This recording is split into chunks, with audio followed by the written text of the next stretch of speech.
Aslam property specialist, serial entrepreneur, and digital content creator. Welcome to the show. You do so many things. It's a pleasure to be with you. And, you know, when I was born many, many years ago, I was always instilled to buy property and it would naturally increase in value. Well, it's not the case today. So what's going on out there in the market? You're buying these assets, but you've got to work hard to keep them going. What's your take? I think that property is still a good investment, but I think we have to take it for what it is, which is it's a very long-term investment. And you can't judge it, you know, over a 5-year or even a 10-year holding period in most cases. I'll never forget when I just got started in property, I was working in the bank and I spoke to an investor. This man, probably 85 or 80 years old, and he was asking for a loan. He wanted to buy 4 little residential units in Rosettenville. Now, if you know Rosettenville in Johannesburg, it's not the best area. And I was the credit analyst in the bank. Right. And I refused to approve or to recommend the facility. And the banker said, you know what, I'm going to bring this man in and you can speak to him. And I said, why is he buying this thing? I mean, it's a dog. You know, and I'll never forget, he walked in and he said, young man, let me tell you something. I was about 24 years old. So let me tell you something. He says, I don't care what the economists say. I don't care what the president says or any businessman. Property moves in stages. He says that over time, it only goes in one direction. And he drew this for me on a page. And he said, it only moves in one direction. It goes up, it goes up, it goes up, it goes up. He says, every few years, you do get a correction where it dips. Sure. Is that you need to expect. It's always going to happen. He says, but in the long term, it's always going up. He said, and the reason I'm buying this property, even though it's a dog, you see it as a dog. He says, I buy property in Hyde Park, which is a very upmarket area. He says, but those properties make me negative cash flow. He says, but when I buy these cheap blocks of flats in these terrible areas, he says, I make positive cash flow, and that positive cash flow pays for the negative cash flow in Hyde Park. Because in Hyde Park, I get amazing capital growth, but my income growth is terrible. And that was a wake-up call for me, and I saw how he balanced this. So I've always believed that, you know, property is a long-term investment. It's not something you should expect to profit from in the short term. Right. You should have a very long-term vision in mind. And the property investors that I deal with, one in particular, he's always telling me, whenever we're looking at a deal, he's saying, you know what, in 10 years, because we do commercial mostly, he says in 10 years' time, this property is going to be paid off and we'll have a paid off property. And that's his target. He's never thinking 2 years down the line. He's never thinking, 5 years down the line. He wants to make it cash flow positive from now, but the real wealth only comes in year 10. But I mean, if you're talking commercial property, I mean, one of the big challenges the landlords or the owners have is to obviously rent the space out. I mean, that's a big challenge today. So much competition, a lot of supply. Remember the industry is very segmented, especially the commercial segment. It's very segmented. You get offices, obviously, and then you get retail, then there's industrial, then you get mixed-use property. And offices is obviously where the stress is right now for obvious reasons. I think 2020 just came along and expedited what was already happening. The office sector, it was coming for a long time. I think the pandemic just sped up that process. But if you look at industrial, it's probably the best performing asset class across the property sector, residential included. You'll find I deal sometimes with a lot of listed funds. I speak to listed funds. I try to see what they're offloading at times. And I spoke to one listed fund and they were offloading some assets. And I said, why don't you show me some of the industrial stuff that you're offloading? And he said, well, I'm not offloading. If you can find me industrial stock, I'll buy it from you. Right. Because industrial is what is currently the best performing asset. You know, just think about it. People are, working from home and they're buying online. The products need to be stored somewhere. So what's happening in the industrial sector is you're finding small online retailers renting industrial space for their stock. Right. And needs to be delivered somewhere. So for that reason, industrial is a well-performing asset class in the commercial sector. Retail also does, I wouldn't say it's doing well. There are obviously struggles because of the economy. But in general, just think about walking into your local shopping center. How many vacancies do you generally see?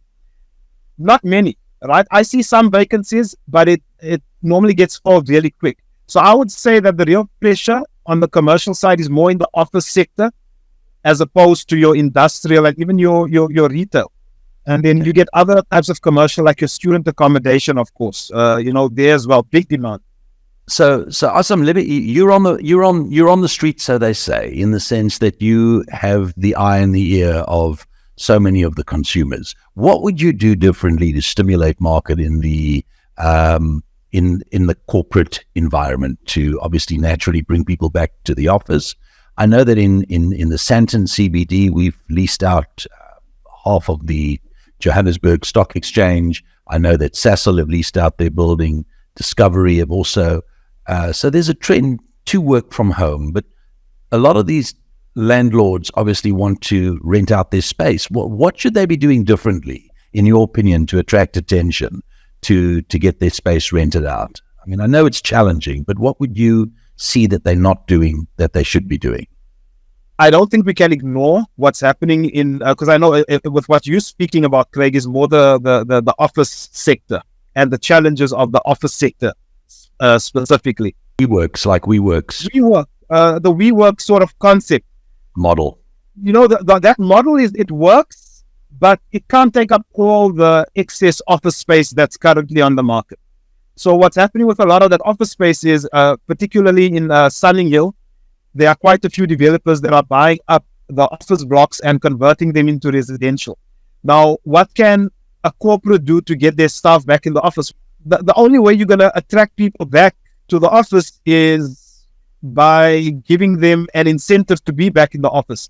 And the companies are not offering incentives to get people back in the office. Instead, and I'm speaking from personal experience with speaking to ex-colleagues at the bank and that sort of thing, it's more a threat that you need to be back in the office or else. Sure.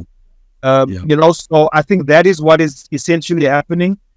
I don't think people want to work. I think people want to have the flexibility of choosing to either be in the office want the freedom or to work from home. Yes, they want the flexibility, and I think that's what needs to be done. So I know that what some companies are doing is they're saying, look, we want you in the office just twice a week. Twice a week you come to the office. The rest of the days you can work from home. So I think that flexibility model is what's going to work in the future, as opposed to us trying to re-stimulate or reinvigorate the office sector. I think that is fighting a losing battle because it's inevitable.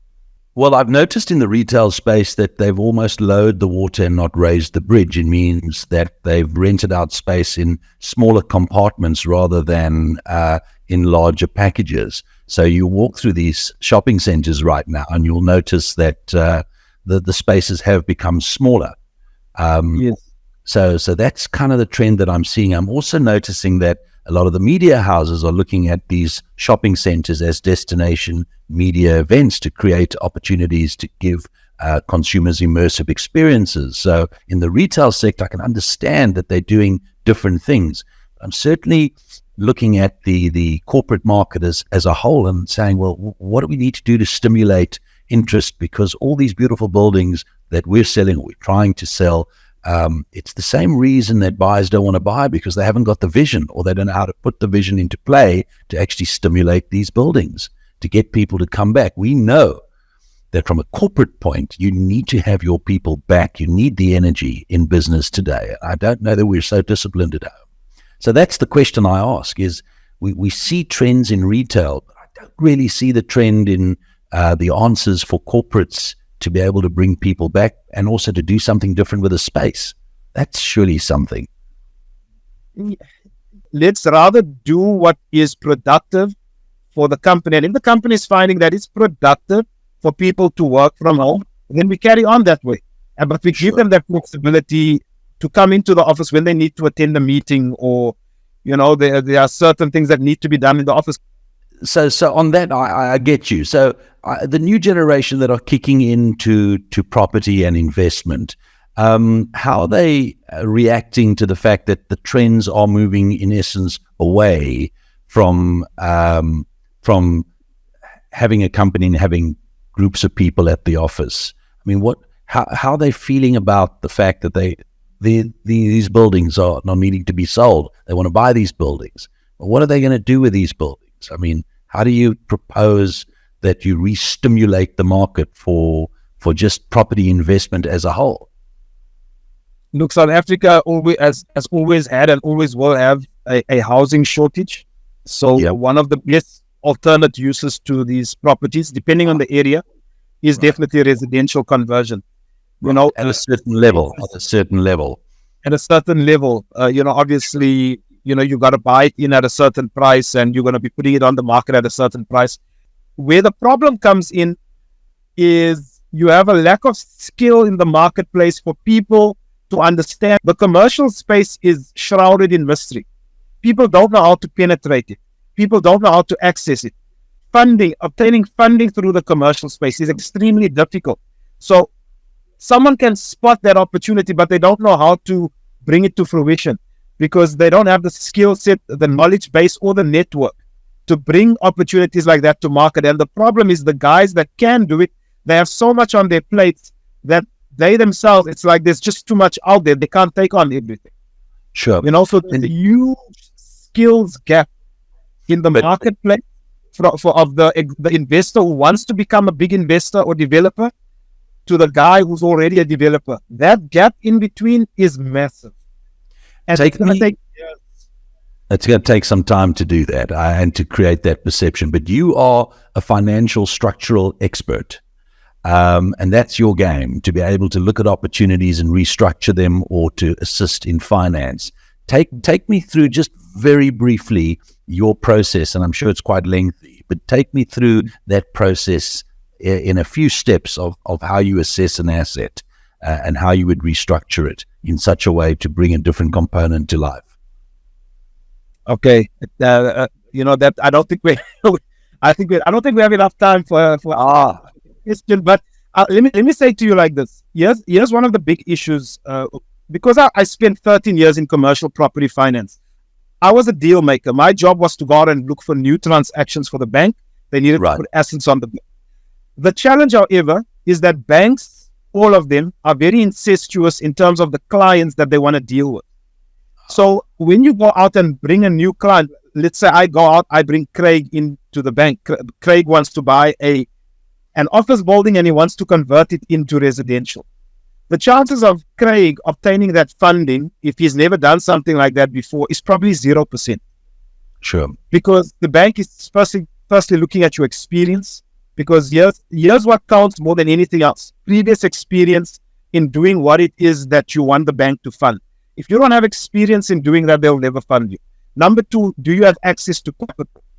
Right? These are the boxes that they tick. Access to capital. Do you have the experience? If you don't have that, the chances of getting funding from a normal, conventional commercial bank is very hard. So what I've been trying to do differently, and this is where my social platforms come in, and I've got a website now that I've started, and this is it's part of the goal of what we're trying to do. I'm out there looking at deals all the time, and I'm saying, instead of going to the bank with a deal that's unbankable, I want to fill the gap in between. I want to help you structure that deal. That's why my website, it says property deal maker. I'm a property deal maker. That's what people always ask me, what do you do in property? Are you an investor? Are you a developer? And I say, no, I'm not an investor. I'm not a developer. I'm a property deal maker. I make deals happen. That's what I'm good at.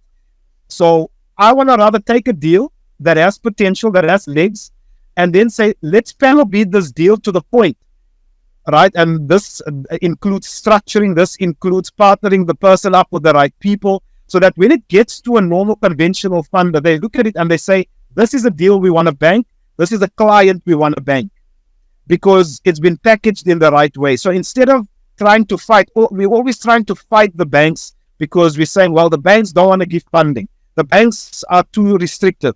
The banks only give you money if you have money." Okay, but let's not try to fight that. You can't change the animal. The animal is going to operate the way it operates. So let's try and fit into that box and do deals in a different way and structure it in such a way so that when it gets to them, they're going to be falling over their feet to fund these deals. I feel that we can get to that point. And that's where I want to get, where, you bring deals, we bring deals to the table, we structure these deals, we panel beat them, we put them together, we put the right people together, then we take it for funding in a packaged format where it's easier to fund. Okay. So, I mean, that's an important component to this discussion because you kind of pave the way to make it possible. So you present the asset in such a way to the institution that they would read it in the right way because you come from that background. So you know the format. So that's very powerful on that note. And I saw that you'd done a couple of transactions, and I saw it in your bio that you've put a couple of interesting deals together also. So tell us a little bit about that, and then I'm going to move on. Just a couple more questions. Okay, should deal with the private school. I did a deal with the landowner, and that's more what we call like a property wholesaling deal. So that's but you were absolutely creative in your presentation, and I think that's what's needed right now. You have to have vision, and you have to know how to put it all together. And I think that's a powerful message. Aslam, let me ask you this question: you're a digital content creator. Where does all that come from? Because I know that you're very active on different platforms. How does that work for you? You're obviously out there. You've got a great following. You're increasing your following. You're getting your message out there. How's that working for you? Tell us what you do in that space. Okay, so, I think when I started this whole journey, trying to, isn't what we try to do in life, we're all trying to improve financially, right? And I just tried a whole bunch of things. I've opened fast food franchises. I've had I was doing car sound at one point. But at some point in my life, I was a network marketer. I joined a network marketing company. If you think along the lines of companies like Herbalife and Amway and I was in a company like that, but it was a travel-based company. And I was struggling with that business. I did relatively well in the first couple of months. I made a bit of money. And I thought this is a brilliant business model, it's leverage in a different way. But I was struggling, and it led me into the online marketing space. I started going through trainings, online marketing trainings with a lot of USA-based companies and mentors and coaches. And when I did that, it opened my eyes to something. And what it opened my eyes to was that I was trying to use online marketing to grow my network marketing business. But as I was learning these skills, there was an epiphany. And I realized that I can use this for any business. And I use it now for my property business. Well, to grow my property business. I use it to grow I've got, for example, courses and training where I teach people how to start an online business because it's stuff that I've done. And I sell courses and things through that, because I'm generating all this traffic and interest. But digital marketing came because I saw a need to build a business, and I realized that I can use this across the board. So I've become pretty much an online marketing entrepreneur, and I'm just blending it. You see, the property industry, here's where I see the massive opportunity, Craig. The property industry is stuck in the Stone Ages with almost everything that they do, and digital marketing is the pathway to bringing property into the internet in a way. Sure. But there's a way to do it. There's a way to do it. And I think it helps. Honestly, here's my feeling. If you want to know what my feeling is on how does the average person get into property if they don't have money, here's my advice to them. This is what I tell some of my students. I tell them, you need to create an online brand and you need to become a content creator on the internet if you want any chance of growing a property business and you don't have access to a rich grandfather or a rich network of friends and family. Because you need money from somewhere. Because let's face it, property needs money. Sure. I know we talk about doing no money down deals, but someone always has to put down the money somewhere. There's always money. Some guarantee. Yes. The transfer duties, the transfer costs, whatever. Someone somewhere needs to put down the money. And if you want to earn people's trust to get that money, you need to be someone that they can trust. And if you don't have that network, the best way to do that right now is on social media and through creating content on the internet. And consistency in doing that, because you're consistent. You're out there all the time. You've got to be visible. It's something one of my mentors taught me. She said, you got to be visible everywhere. Quick question. Where do you see the opportunity for brokers and agents in the next 3 years? How do you see they're going to engage on these platforms in the next 3 years? Do you think that will take off in South Africa to being the main force of contact and connectivity? This is why I see opportunity. Here's the challenge, right? Not everyone wants to do what Craig Berman is doing right now, which is jumping on camera and speaking in front of an audience. Not a lot of people want to do that. Yeah. It takes a lot of courage to do it, because the first thing that you've got to think about is criticism. Sure. What people are going to say. So there is still a huge mindset shift that needs to happen in South Africa, and that's why there's opportunity, because you remember, it's not just South Africa. I have people that reach out to me from other countries. Social media makes us global. So as much as I might be investing in property in South Africa, it doesn't stop someone from resonating with my message, and they're sitting in the UK or the US or Mauritius or whatever, and saying, you know what, I've been following you for 5 years. I'd like to put money into your next deal, or, can you help me structure a deal and invest in property in South Africa? So there's massive opportunity. So to me, if brokers and agents don't become more active on social media and start building their presence and their brands, building their own brand, I think this is where I was giving one of my friends runs a franchise estate agency. And I said to him, you're making one big mistake. You are punting the name of your brokerage friends won't like what I'm about to say. You are punting the brokerage name or the agency name instead of punting your own name. I said, remember, you could give up this franchise tomorrow and you could move over and then open a different franchise with Remax or with another company. Sure. Right? Now, all the content you've created is around this existing brand or this brand that you are currently with. So my belief is you need to build your own brand, either around your own name or around a brand that you've created personally, so that irrespective of the agency that you represent, your brand is perpetual. It remains. So because agents will change. The agent today is with Remax, tomorrow is with Bro, next day is with, whichever company. So people need to build their own personal online brands around this topic of real estate, if that's what they're passionate about, so that in the future, it doesn't matter which agency the person is with. Now you'll find agencies sort of headhunting these social media influencer agents. Why? Because they've got a following. Because they have that following, that is currency.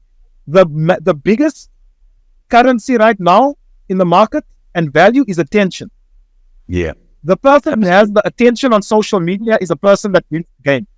You need to be visible and getting attention to your name and to your brand and to your pages. That's how you generate traffic, and that's what people are looking for. So it's either sink or swim. So in terms of the agents, if any of them end up watching this, build your own brand, get yourself out there, and start building that social equity, because it's going to serve you in years to come. Well, on that note, Aslam Datoy, you're an inspiration. And I want you to know that the information you've given us has been invaluable. So I'm going to now refer to you as a deal maker, as a serial entrepreneur, as a property specialist, and a digital creative content expert. Thank you so much for spending time with me today. Thanks, Aslam. Pleasure, Craig. Thanks for inviting me. All the best. Okay, my man.